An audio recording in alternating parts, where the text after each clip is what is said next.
So welcome back to all of you. अभी तक हम लोग ये बेसिक कंसेप्ट्स हैं इनको कवर कर चुके हैं, ठीक है। और अब टाइम आ गया है कि एक स्टेप और आगे बढ़ा जाए।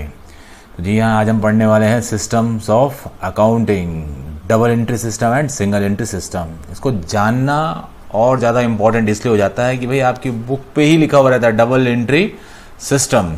तो भाई पहले बुक का नाम क्यों है ऐसा, डबल एंट्री सिस्टम है क्या, सिंगल एंट्री क्या होता है, और हमारी जो मैक्सिमम अकाउंट्स है 99% अकाउंट्स है वो डबल एंट्री सिस्टम पर ही चलती है। इसलिए इसको जानना और समझना, पहचानना बहुत ज़्यादा इम्पॉर्टेंट हो जाता है।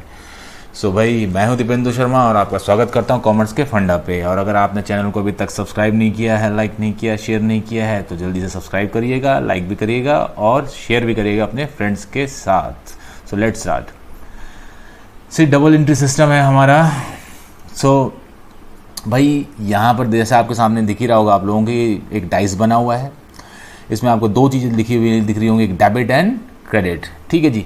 This is a complete, accurate and reliable, तीन चीज़ों पर फोकस किया गया। क्या कंप्लीट भी है ये सिस्टम, एक्यूरेट भी है मतलब पिन पॉइंटेड भी है, और रिलायबल मतलब भरोसेमंद सिस्टम है of accounting as it records both the aspects. क्यों है भाई ये कंप्लीट, क्यों है एक्यूरेट, क्यों है रिलायबल, क्यों है, क्यों ये बोथ एस्पेक्ट्स को रिकॉर्ड करता है। क्या है वो बोथ एस्पेक्ट्स, बोलते हैं both aspects of transaction in the books of account.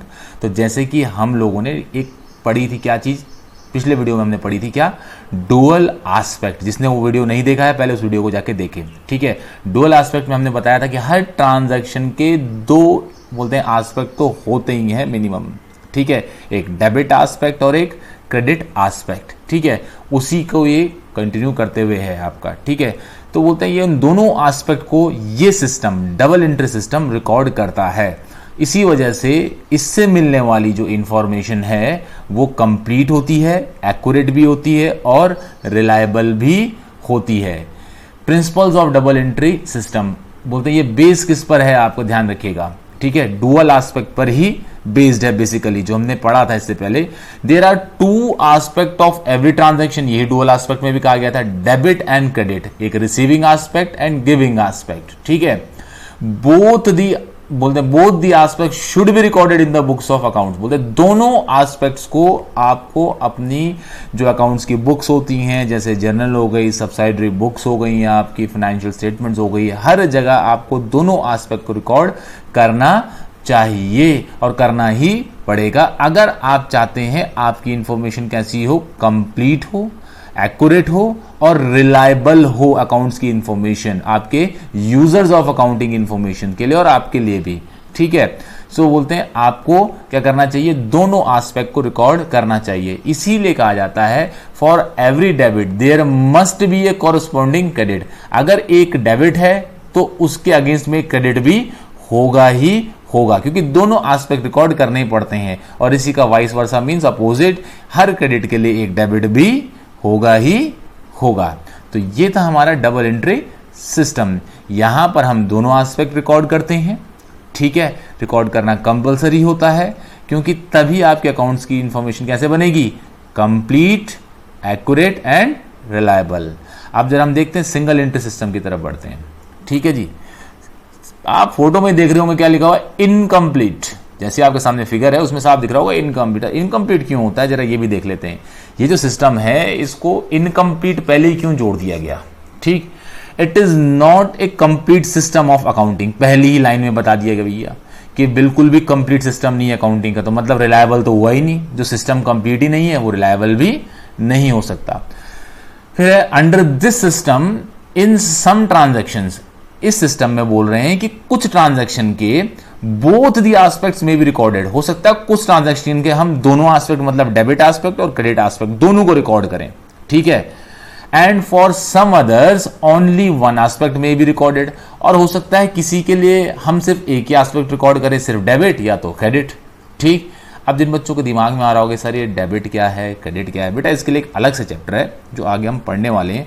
वहाँ पर हम प्रैक्टिकली देखेंगे, सीखेंगे कि ये डेबिट क्या होता है, कैसे किसी चीज़ को डेबिट किया जाता है, किसी एसेट को, किसी लायबिलिटी को कैसे क्रेडिट किया जाता है, किसी इनकम को, एक्सपेंस को, ठीक है।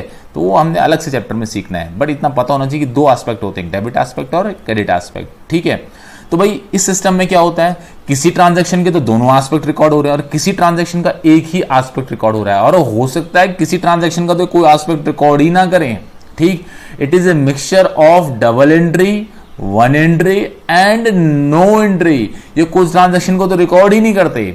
तो भाई जहां आप बोलते हैं कि कुछ की दोनों एस्पेक्ट रिकॉर्ड करेंगे, कुछ का एक ही एस्पेक्ट रिकॉर्ड करेंगे, किसी को रिकॉर्ड ही नहीं करेंगे, किसी ट्रांजैक्शन को तो आप ओमिट कर देंगे, मतलब टोटली अकाउंट्स में से, तो ऐसी इंफॉर्मेशन कभी भी ना तो कंप्लीट हो सकती है, ना एक्यूरेट हो सकती है, ना ही रिलायबल हो सकती है। इसीलिए इसका बहुत कम यूज होता है अकाउंट्स में आज की डेट में, ठीक। पूरी दुनिया में डबल एंट्री सिस्टम ही चलता है, सिंगल एंट्री सिस्टम आपका बोलते हैं बहुत रेयरली चलता है। इसके लिए आपका एक पूरा चैप्टर है incomplete record single entry system पे बेस्ड। जब हम वहां पहुंचेंगे तो उसके रिगार्डिंग भी डिस्कस करेंगे कि अगर इतना इनकम्प्लीट है तो उसको यूज क्यों किया जाता है, सारी चीजें हम वहां डिस्कस करेंगे। हाल फिलहाल इसके लिए तो भाई इस वीडियो के लिए इतना ही। जल्दी मिलेंगे आप लोगों को नेक्स्ट वीडियो में और नई जानकारी के साथ। तो वीडियो को लाइक करना, चैनल को सब्सक्राइब करना और शेयर करना मत भूलिएगा। Till then goodbye and take care. God bless you all of you.